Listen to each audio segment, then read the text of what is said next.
सुनाओ Hindu copper limited अब देखिए 637.90 का प्राइसिंग हमें देखने मिला है। 13.5% की तेजी। एक खबर एक नहीं, एक्चुअल में यहाँ पर अगर आप देखेंगे दो न्यूज़ जो है वो काफ़ी इंपॉर्टेंट रहेंगी, बिकॉज ऑफ कमोडिटी के अंदर हाई पर हाई लग रहे हैं। दूसरी बात, कॉपर माइन जो है वो बाय करने का यहाँ पर ना रहा है हिंदू कॉपर का मैनेजमेंट की तरफ से, एंड उस न्यूज़ की वजह से यहाँ पर ना जो एक्सपेंशन हो रहा है हिंदुस्तान कॉपर का, उस वजह से आपके सामने स्टॉक के अंदर तेजी देखने को मिली है। Hi, this is Dev and Watch Traders Diary. एक बढ़िया तेजी, एंड इसमें इंपॉर्टेंट क्या रहने वाला है, क्या यहाँ पर ना चार्ट पर देखने को मिला है, थोड़ा सा ये समझने की कोशिश करते हैं। बट एक्चुअल बेसिस पर अगर आप देखेंगे तो यहाँ पर कॉपर में कोई हाई नहीं लगता वो नजर आए। $5.90 के आसपास का प्राइस हमें जो है वो अभी देखने को मिल रहा है कॉपर के अंदर, एंड इसका जो हाई है वो हमको देखने को मिला था 6.15। तो अभी हम कॉपर के अंदर कोई हाई की तरफ है, लेकिन हाई नहीं है, ऑल टाइम हाई नहीं तोड़ा है, जिसकी वजह से स्टॉक चला हो।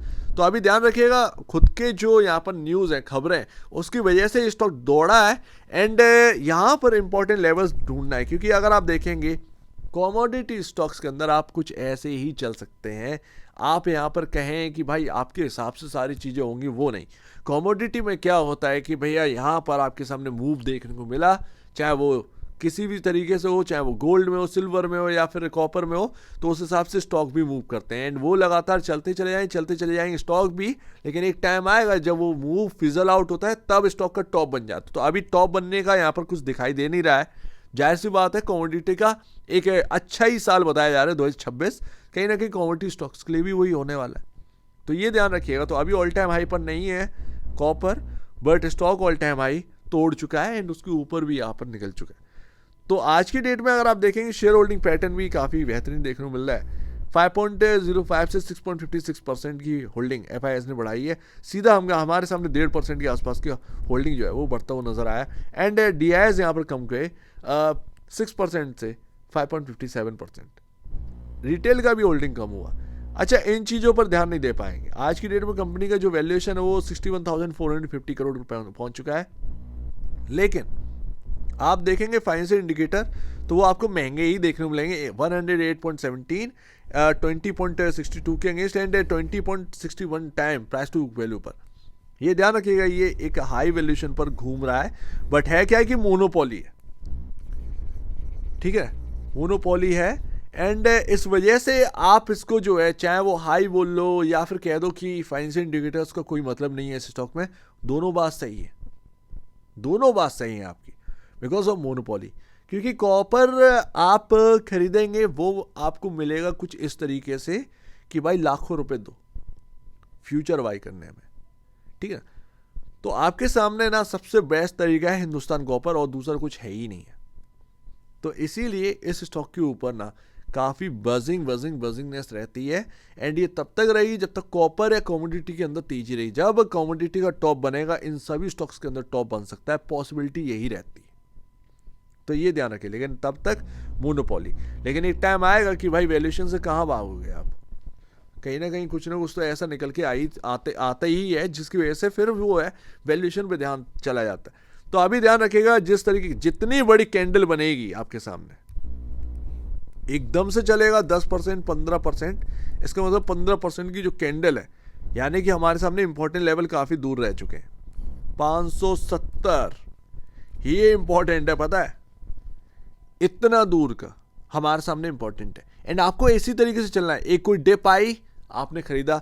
हमने बात करी थी, ध्यान होगा आपको, पिछली बारी जब 515 पर था, मैंने आपसे कहा था अगर ये टूटा तो फिर प्रॉब्लम होगी। 515, 512 इंटरडे का लो है, 515 के ऊपर ही क्लोजिंग थी।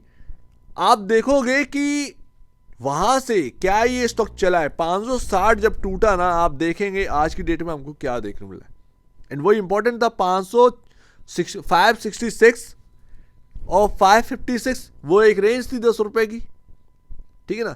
तो उस रेंज में फंसा हुआ था, एंड आप देखें जैसे वो रेंज को क्रॉस करता है, बूम, आपके सामने 637, 633 के आसपास। तो क्लोजिंग काफी अच्छी हुई है। अगर प्रॉफिट बुकिंग होती तो हो जाती है अभी तक। साइकोलॉजिकल लेवल क्या मान के चलोगे, ध्यान रखिएगा इसमें 570 और 600 यही इंपॉर्टेंट। अब तो 600 इंपॉर्टेंट है भाई, 600 काफ़ी इंपॉर्टेंट है। तो 600 हुआ, 570 हुआ, ये काफ़ी इंपॉर्टेंट एरिया है। लाइन चार्ट में हमें समझ में आ रहा है ये सारी चीज़ है जो कि हमारे हिसाब से समझना चाहिए। लाइन चार्ट के हिसाब से अगर आप देखो तो 570 और 555, वैसे 560 है लेकिन इतना वॉलिटिलिटी है कि 3-4 रुपए पता नहीं चलेगा, आपका इंपॉर्टेंट लेवल उड़ा देगा ये। कभी भी आपको लग रहा हो ना कि आपको एक इंपॉर्टेंट जगह पर आपको स्टॉप लॉस लगाना है, कुछ भी करना है, ऐसे स्टॉक जो होते हैं ना बड़बड़ा के चलते हैं, उनमें आप 1-1%, 1.5% के नीचे का लेवल लगाओ। आपको लग रहा है जैसे कि 610 रुपये मेरे लिए काफ़ी इंपॉर्टेंट है, ठीक है ना, तो आप 610 का स्टॉप लॉस मत लगाइए। आप 610 से हट के 605 या 606, 605 के आसपास के स्टॉप लॉस ज़्यादा बेहतर रहेगा। बिकॉज ऑफ जो वॉलेटिलिटी है ना, जो आपके सामने देखने को मिल रहा है, 1.5 रुपये पता नहीं चल रहे हैं आज की डेट में, वो इंपॉर्टेंट लेवल उड़ा देंगे। मार्केट के अंदर बैठे हैं ऐसे लोग, ये ध्यान रखना।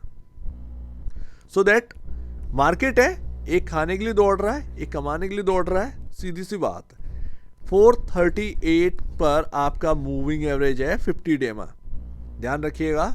एंड यहाँ पर हमारे सामने बस अब सारी चीज़ें हमारे सामने क्लियर हो चुकी हैं। 570 ये इंपॉर्टेंट है, और 555 ये 15 रुपए की रेंज हमारे लिए काफ़ी इंपॉर्टेंट है। अगर ये रेंज टूटेगी तो फिर मतलब नहीं है, जब तक ये रेंज है तब तक कोई दिक्कत की बात नहीं। एक लंबी कैंडल आज जो बनी उसकी वजह से एक इंपॉर्टेंट लेवल्स पीछे रह गए हैं, तो आपको ये देखना पड़ेगा। बाकी साइकोलॉजिकल लेवल के हिसाब से अब 600 काफ़ी इंपॉर्टेंट है, ये हमारे सामने। एंड पूरा एक चार्ट देखेंगे तो उस हिसाब से मूविंग एवरेज आपका 438 पर पहुंच गया है। एंड जितना आपके पास पहुंचेगा ना ये मूविंग एवरेज, उतना ही ठीक होगा। लेकिन उम्मीद है Q3 के जब नंबर्स आए तो वो नंबर्स कुछ धमाका वमाका लेकर आए, बिकॉज ऑफ Q3 के नंबर अगर धमाकेदार नहीं निकलेंगे तो आप ध्यान रखिएगा वो मार्केट एक बार निराश भी हो सकता है, तो वो आपके सामने एकदम से एक डिस्काउंट भी करते हैं, ठीक है ना। तो ये ध्यान रखें, Q3 के नंबर धमाकेदार चाहिए रहेंगे। Q3 के नंबर्स कब आने वाले मुझे नहीं पता, बट एक्चुअल बेसिस पर ध्यान रखिएगा Q3 के नंबर्स हमारे सामने काफ़ी इंपॉर्टेंट है।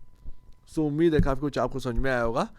एक बार निवेश से पहले या बिजनेस पहले अपने ब्रोकर एडवाइस से जरूर सलाह लीजिएगा। खुद की स्टडी करेगा उससे बेहतर कुछ भी नहीं, खुद की स्टडी मस्ट है। तो आप दीजिए मुझे वीडियो देखेंगे, बहुत धन्यवाद दोस्तों।